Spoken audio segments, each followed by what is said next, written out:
tenho, por exemplo, aquele caso de maio de 1986, que é a noite oficial dos OVNIs, e eu tenho até jornais... Por que é a noite oficial dos OVNIs? Vários avistamentos?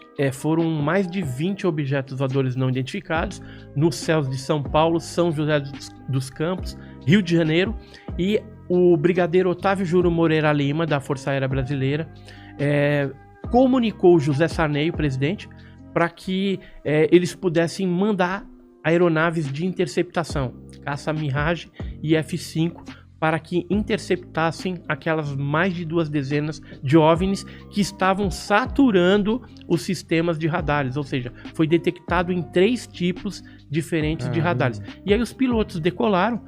Eu tenho uma revista aqui que eu vou te dar, é a revista OVNI Pesquisa, então ele fala da noite oficial dos OVNIs, né? Então traz detalhes, esses pilotos, né? Como que foi a perseguição, e inclusive tem um fato aí bem relevante que fala a respeito de um avistamento coletivo na Escola de Especialista de Aeronáutica em Guaratinguetá, onde mais de 2.000 pessoas, ou seja, militares da escola, sargentos, né, oficiais, viram um fenômeno naquela noite de 19 de maio de 86 e houve um blackout na instalação militar.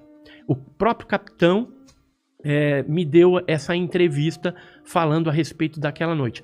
Os áudios das interceptações hoje estão no Arquivo Nacional, lá em Brasília, disponibilizados ao público. No meu canal, Enigmas e Mistérios, a gente tem também alguns áudios legendados para você entender um pouquinho mais sobre essa história. Por que é a noite oficial? Porque a aeronáutica reconheceu oficialmente o fenômeno, dando entrevistas coletivas para televisões, mídias importantes, como a TV Globo, o Fantástico, a Manchete na época, a Record, enfim.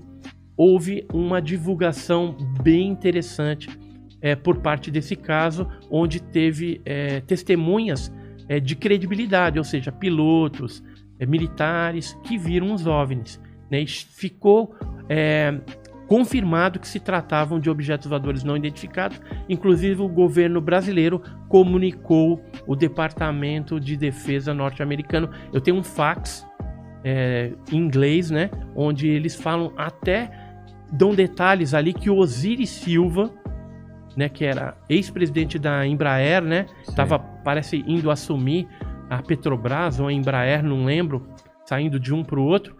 Ele, junto com o comandante Alcir, numa aeronave Xingu, observou em São José dos Campos o objeto, pediu até autorização para tentar interceptar. Foi um negócio impressionante, foi uma perseguição muito legal. Esse caso é tido como um dos principais da ufologia brasileira. Mas teve paralelo com... Essa noite oficial aconteceu em outros países também ou só aqui no Brasil? Ou teve relato também nessa mesma noite em outros lugares? Teve, que eu fiquei sabendo, no Uruguai, em maio de 86, sendo que o governo uruguaio, através do CRIDOVNI, que é um órgão que pesquisa OVNI para o governo, e inclusive tem alguns pesquisadores civis que participam desse grupo, eles pediram oficialmente para o governo brasileiro detalhes sobre essas perseguições e o que foi visto, filmado, fotografado na época. Por quê? Porque alguns desses objetos, eles ultrapassaram a fronteira indo para o Uruguai. Então eles tinham interesse de saber o que era aquilo. O que aconteceu no Brasil, por que vieram aqueles objetos, até para entender aquele fenômeno também que ultrapassou fronteiras. E esses relatos, as comunicações, você falou que foram traduzidas, por quê? Não eram pilotos brasileiros que estavam... Não, eu legendei para a pessoa entender. Ah, tá. E o que eles falavam nessas transmissões? O que era? Você vê o nervoso, né, dos pilotos tentando chegar próximo. Tem um que coloca em Judite. Judite é um termo que você trava o objeto, e se você atirar, você acerta. Só que no momento que ele estava ali travado no radar e tudo mais interno, entendi. E não deu nem tempo dele pedir autorização para atirar ou não, porque o objeto parece que percebeu e saiu em desabalada carreira, Mach 15, Caramba. Ele atingiu. Cada Mach é uma velocidade do som. Deixou o Mirage e os F5 Pra no trás. chinelo, cara. Foram embora.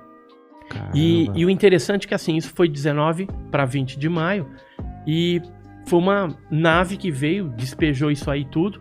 E no dia 29 de maio, né, foram 10 Despejou dias. isso daí tudo, vários objetos? Vários falando? objetos, né? Tipo uma nave mãe. Desovou uma nave mãe, desovou os objetos que foram para várias áreas do Brasil.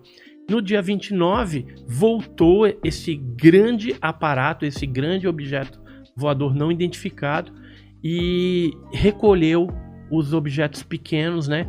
O que aconteceu? Na torre de controle de São José dos Campos, eles detectaram novamente no dia 29 essa grande quantidade de plots, né, de objetos voadores que começaram a se dirigir para Santos, mais na parte ali oceânica, um pouquinho mais para dentro do mar, onde esses objetos iam sumindo dentro de uma formação bem alongada em forma de charuto, e aí depois o objeto foi embora.